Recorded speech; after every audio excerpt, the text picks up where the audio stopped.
Kin Live, magazine proche du Kinois. Kin Live, la vie à Kin.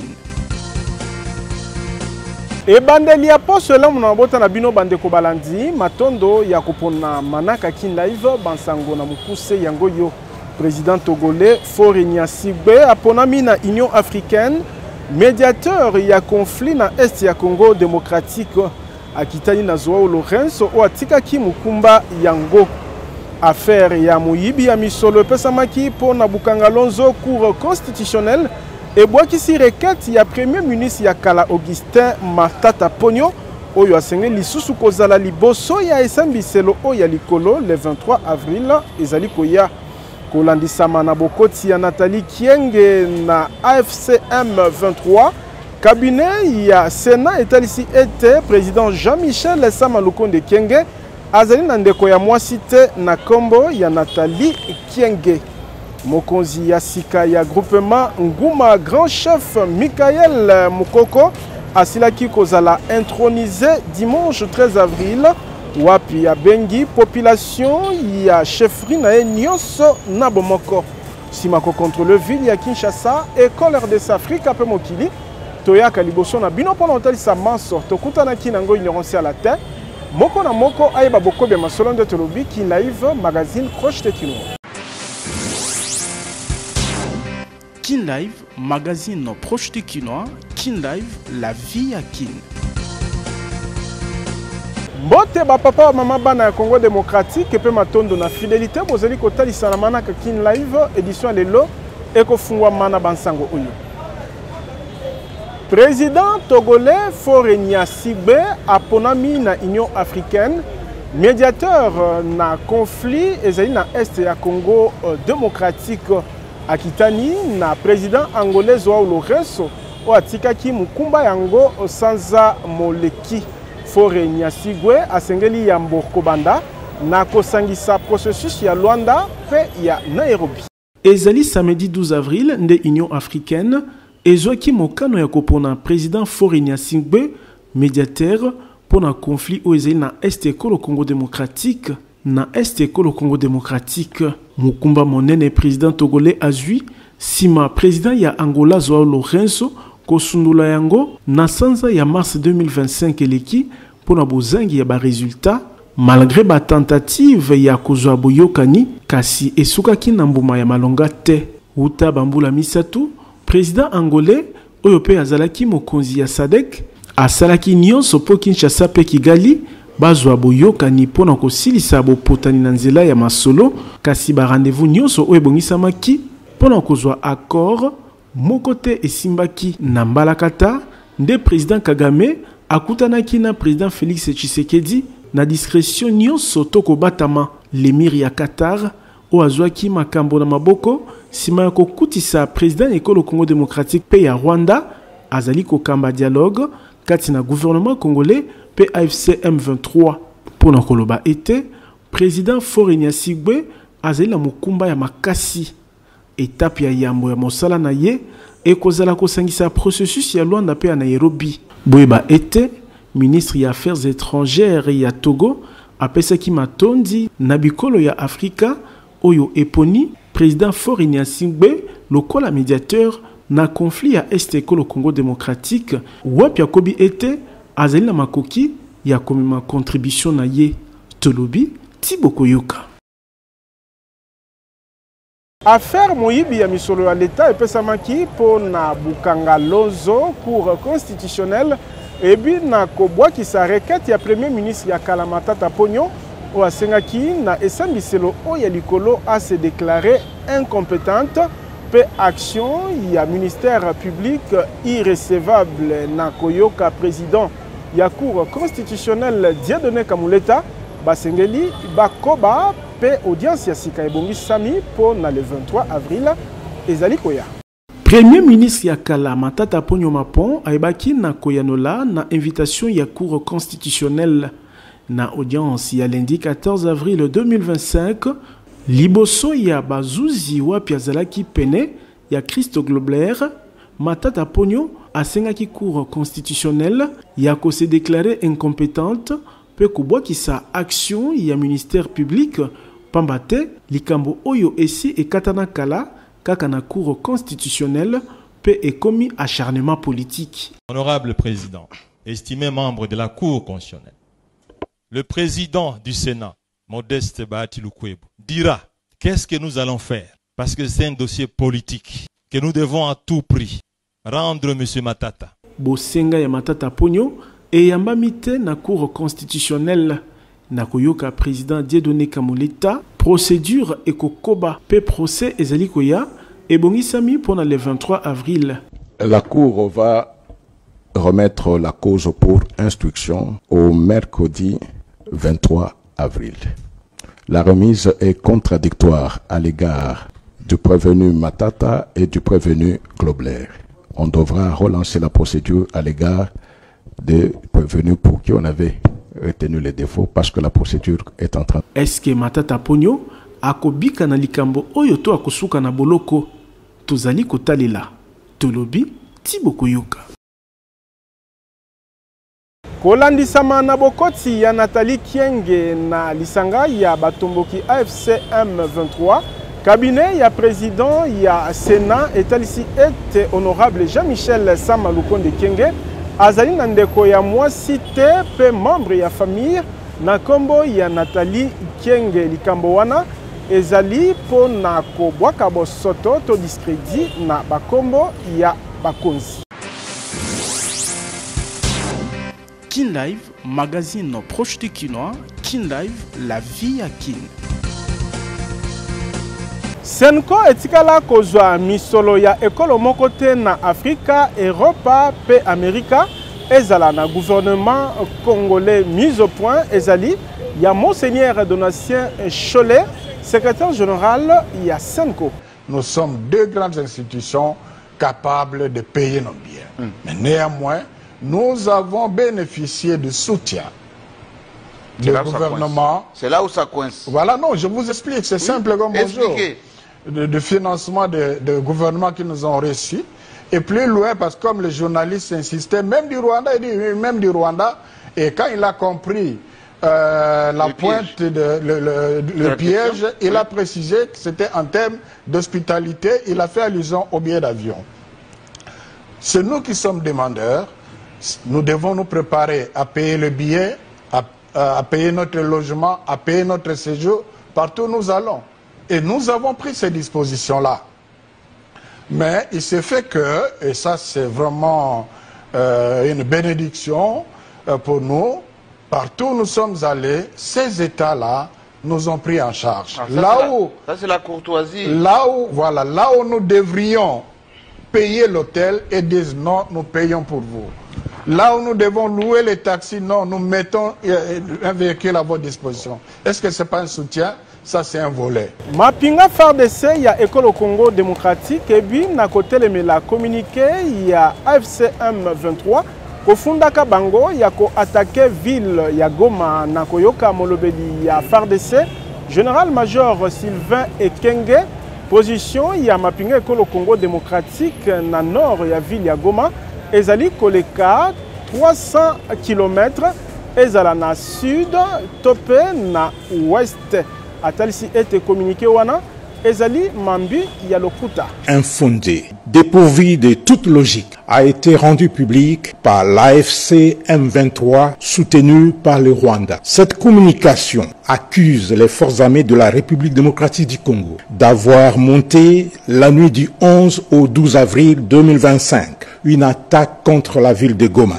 À ce sujet, les forces armées de la République démocratique du Congo tiennent à donner des précisions objectivement vérifiables suivantes. Leur première position se trouve à plus de 300 km de la ville de Goma, dans le territoire de Lubero, au grand nord de cette province. À l'ouest de Goma, les forces armées de la République démocratique du Congo sont en pleine défensive dans le territoire de Walikale. Le communiqué de l'AFC M23, taillé de toutes pièces, est en réalité un scénario sciemment monté non seulement pour camoufler et justifier les tueries quotidiennes des civils dans la ville de Goma, mais aussi et surtout pour manipuler l'opinion et également satisfaire leurs appétits criminelle. C'est une manœuvre dilatoire concoctée pour tenter de faire capoter toutes les initiatives de paix en cours. Frère, il y a fonctionnement de l'Assemblée nationale, et pesa makali sous tonini. Pambate, likolo, il y a perchoir, il y a soukou, il y a se, il y a bakeli mibeko. Président de l'Assemblée nationale, Vital Kamerhe, a-t-il si été balembi ko se débrouiller pour na koluka ba papier duplicateur. Assemblée nationale, deuxième institution école au Congo démocratique, sima ya président de la République, et Zelina Kokoso ya kotambusa misala na ye lolenge longobani pour na bozangi misolo t'offrir ya fonctionnement.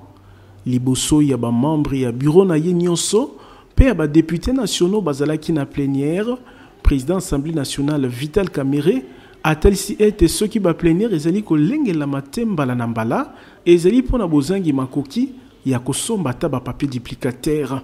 Kozanga ko chamai na monoko, Vital Kamerhe a-t-il si été balembi ko se débrouiller. Fait beaucoup de jours sans plénière.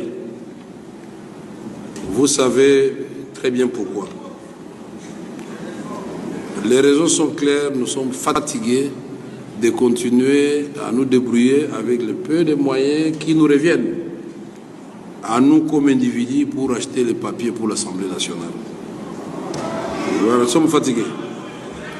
Et donc, ça risque d'être une habitude alors que chaque institution doit avoir des frais de fonctionnement. L'Assemblée nationale ne doit pas être considérée comme une petite institution. Il faut qu'on fonctionne dans de bonnes conditions.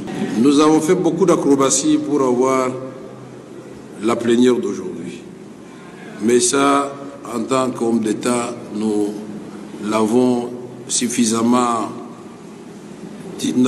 discuté avec le président, membre de la conférence des présidents, président des groupes parlementaires et des commissions permanentes.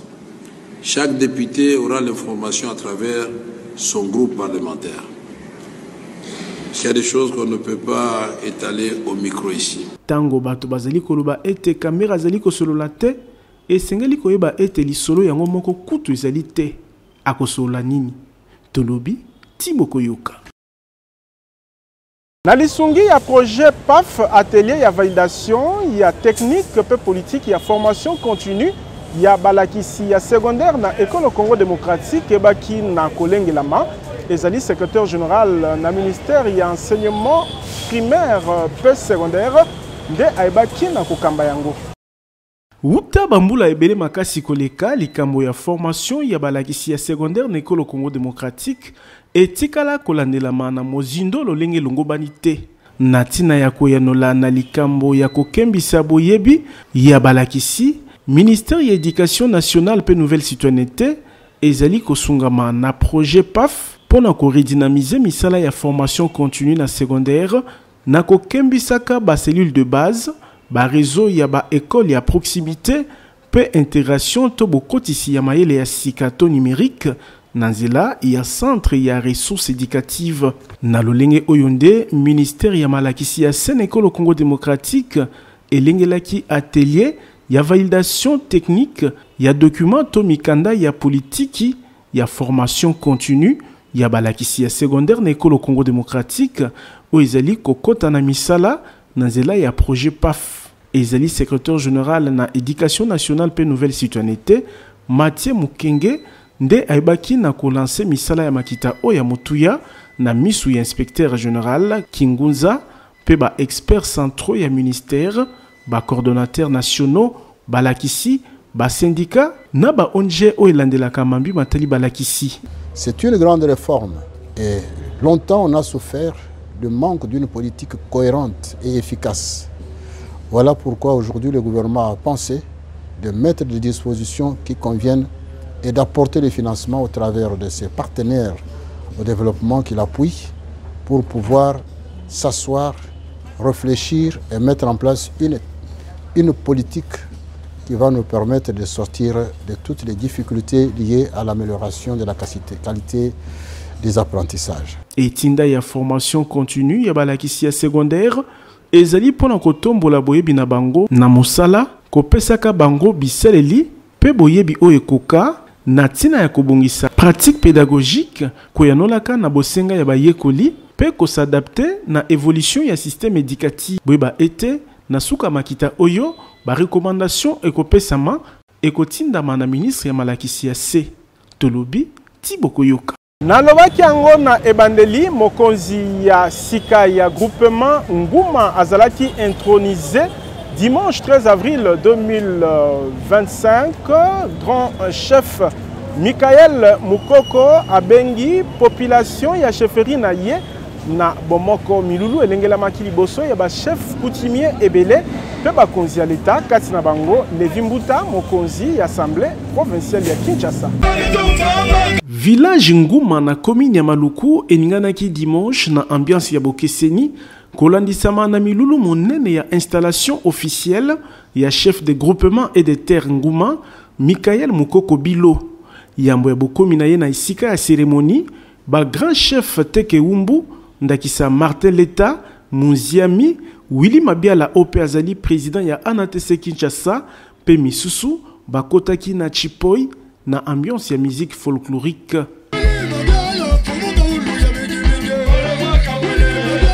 Sombele Suka Bisanga ezalaki bokoti na yemoko chef de groupement Nguma Michael Mukoko wapi putulu emataki pe makala ekitaki pambate ezala ba chef coutumier pe population bayambaki ye na lokumu oyo ekoka na roi kino na ebonga na ye ya bokonzi.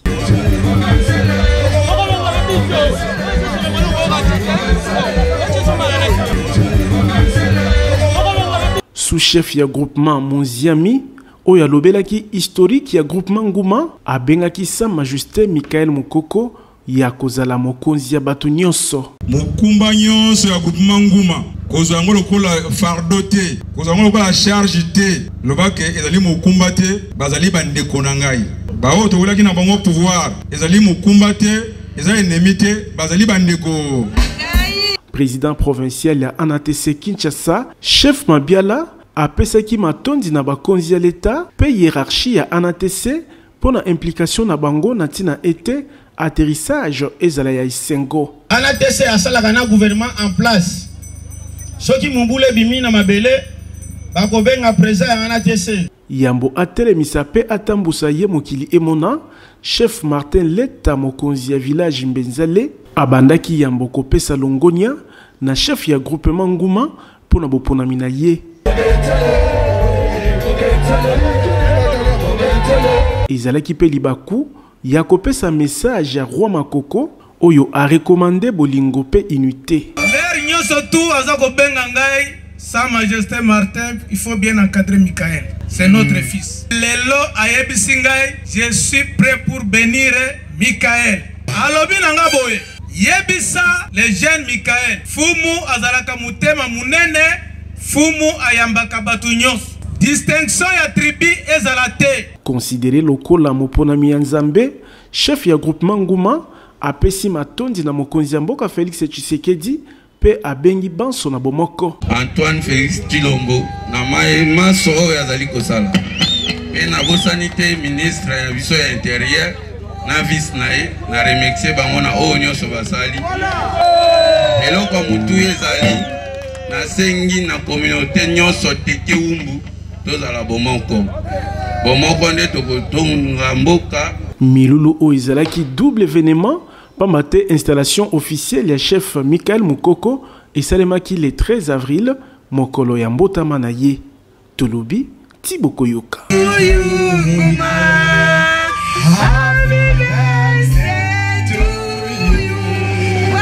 Totikala kaka na milulu ya intronisation ya grand chef Michael Mukoko, président assemblée provinciale ya Ngumba mokonzi Kinshasa abengi population ya groupement Nguma ya kopesa maboko na mokonzi ya sika pe mokonzi ya mboka na ntina ya koliki ya développement na eteni wana ya ekolo Congo démocratique. Yaki pona ko soutenir chef Michael na intronisation na ye.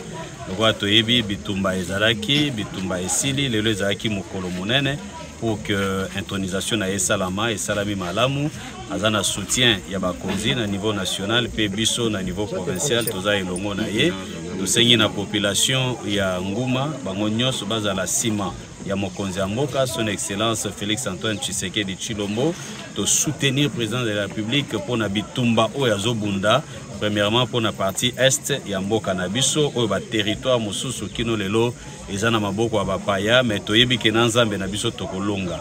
Deuxièmement les sous pour na bitumba oyo ya munene na ba mobondo toyebi ke bango pe balembi te mokonzi ya mboka pe azolala te tokolonga bitumba wana. Troisièmement aussi pour na processus ya développement ya mboka na biso mokonzi ya mboka zo travailler biso pe to travailler to soutenir ye tozana elikia ke nzamba kosunga avant suka ya mbula oyo makelele wana nyonso ekosila mboka na biso kozonga na kimia parce que na kimia nde ba investisseur bakoyi koya na kati ya mboka na biso kosala musala parce que ba économiste tolobaka lorsqu'il y a des bruits les investisseurs ne peuvent pas venir. Or l'absence des investisseurs c'est l'absence de la création des entreprises. Or lorsqu'il n'y a pas création d'entreprise, il n'y a pas aussi création d'emploi. Vraiment bino boza peme na chef Michael bo soutenir ye bo sala musala malamu dans l'unité. Je crois pour na reçu qui sa message ya munene ya mokonzi ya mboka eza unité. Na tango oyo mboka ezobundisama kokamwa pasteur Walesa ayebi na kobengana yoko ya ba pasteur ya lingomba na ye po asili kozemisa yoko ya ba prophétesse kaka na kati ya église mokano ya pasteur Walesa atalisaki yango na kilte o akambaki pe liboso ya bandimi nyonso. Ezali théâtre te kasi réalité ndeko mobali bozali komona azali moseli na nzambe oyo ache prophétesse Zemi sima ya kotungola ye maloba ba prophétie pe ba promesse ya lokuta na culte ya dimanche. Pasteur Walesa mokambi ya centre ya réveil spirituel ayebaki na ko présenter bango liboso ya bandimi wapi bango mibale prophétesse pe pasteur balobelaki histoire ya aventure na bango oyo ebandaki na Matadi kino veuve oyo asuki na kozwa Zemi. Après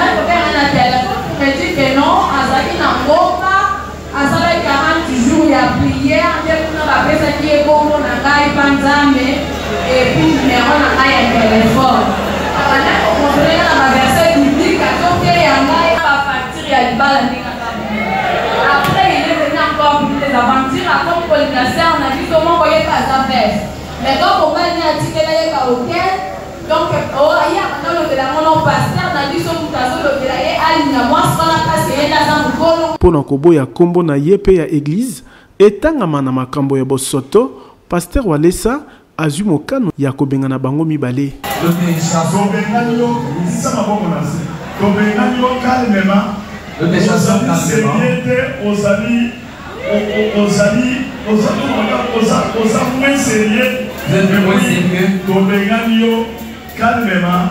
nous vous chassons calmement.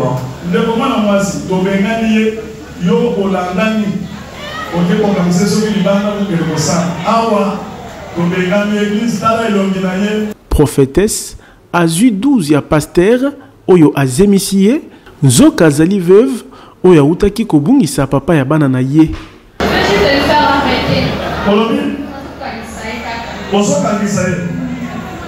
Mokambi ya centre de réveil spirituel abengi bandimi ya kozala na bososoli na ba prophétie ya kilikili tolobi Tibo Koyoka.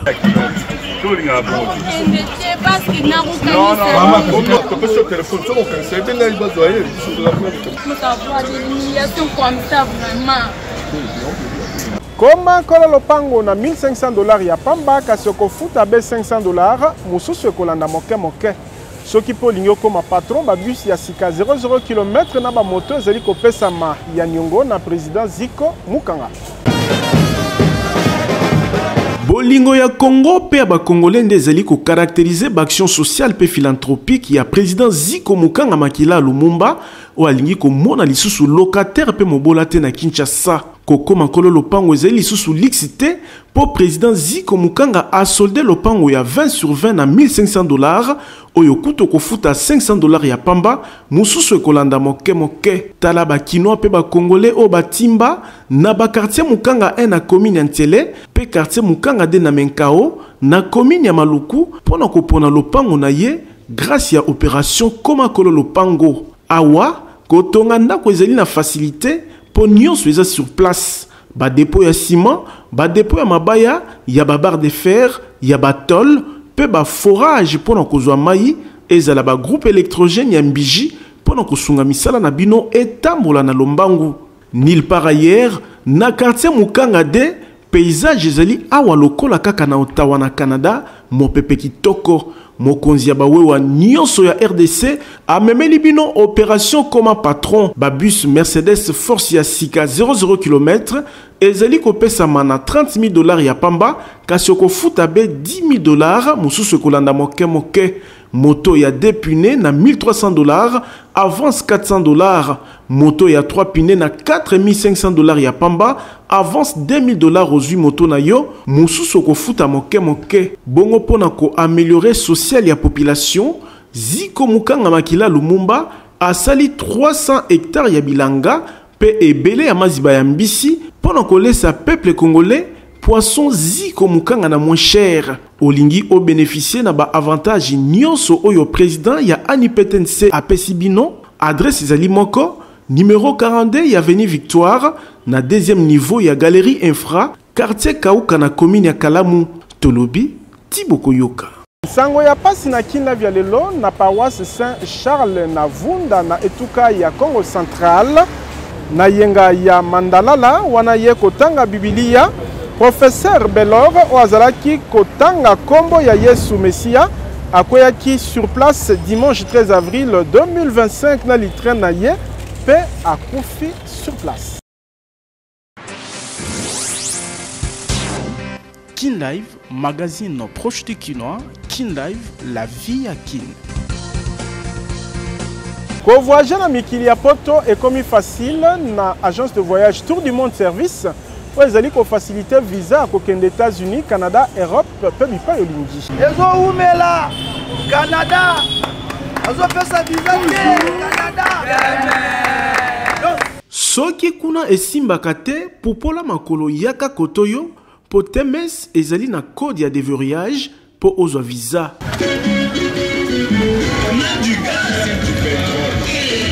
Moto a découragé otendeko projet na yo ya kokende Canada, États-Unis, Europe pe bipai na bipai, ezali toujours possible et réussir ce qui osali confiance na Tour du Monde Service, agence certifiée ou ezali spécialisée na ba démarche ya visa pe prise en charge ya moto nyonso alingi ko voyager. Quand on connaît, on connaît. Et quand on ne connaît pas, on apprend. Tango kuna bazali ko beta banzadi na temes toro toujours poso elekakate kozanga ko accompagner ba lauréat visa Canada, États-Unis, Europe n'espace Schengen, Chypre, Turquie pe bipai na aéroport. Yoyaka pesa biso ka confiance. Ndenge bokoki komona na misu ba lauréat misatu bazui visa Canada, kati na bango coordonnateur ya Tour du Monde Service oya keyi ko renouveler ba contrat na ba partenaire pour na accueil ya ba client TMS. Sima ya kozwa ba passeport na visa Canada, direction aéroport international Yanjili. TMS likolo, TMS. Tala bandeko na Canada, mboka malili na esengo. Cordo wana kacha Canada. Ndeko mwana ya Kinshasa pe ya Congo démocratique, kobuka na te yaka na TMS po awa irataka te. Tozali na numéro 5151 ya balabala Kasavubu, quartier Matonge 1 na commune ya Kalamu. Na TMS visa nde visa. Tolobi Tiboko Yoka. Bokono ya misu na minu ekomi kozolobiko na bokasi ya Fondation Oila na nzela ya clinique ophtalmologique pédentaire superoptique ezomi na rond-point Ngaba esika bazwaka transport ya zando. Eloko neloko ezalaka na ngonga nango soki lobi ezalaki milelo ngonga kozolobiko na bokono ya minu pe ya misu ekoki. Po Fondation Oila ememeli bana ya Kinshasa ya basi pe mibali na bakongole nyonso ba matériel ya génération ya sika pona kobikisa bango na nzela ya clinique ophtalmologique super optique o ezali na ba service spécialisé ndakisa ophtalmologie pona kobikisa bokono ya misu ata oyo balembana na ba matériel moderne oyo ba soin ezali kopesa malokola kaka na mikili ya poto bongo ba lunette tozali na ba verre progressif double foyer pe simple vision ya ba marque nyonso pe pona ba bourse nyonso traitement ya ba verre photo gré anti reflet photo max pona ba kumbi mituka ba kumbi wewa ezala bayebasa elaka ba smartphone pe ordinateur ezosalama na super optique esili wana te mobange na cabinet dentaire moderne pe ezali maladi ya minu esili kozwa lobiko na ba équipement ndakisa fauteuil moderne oyo ovandi neti omati na cheval pasi bosana lobiko ezali koya chirurgie dentaire ya basorte nyonso ezali kosalama minu ekatana osekaka lisusu te awa minu ezali kozonga mobimba pamba te baprothèse ya baforme nyonso ezali kosalama soki minu ekoma sali te super optique ezali kosukola pe blanchisserie dentaire ezali minu ezonga kongala lokola mapata radiologie dentaire pe ezali nyonso na prix ya bana mboka adresse tozali na rond-point Ngaba en face ya station Kobile esika bazwaka transport ya Zando maladi na yo ezwi lobiko tolobi Tiboko Yoka. Kin Live, magazine proche du Kinois. Kin Live, la vie à Kin. Magazine Kin Live Suki Awa, tozalaki ne sengo ko présenter bino ango. Sima caméra ezalaki Gindombe le botika na kimia. Kin Live ezali kokoba. Kin Live, magazine proche du Kinois. Kin Live, la vie à Kin.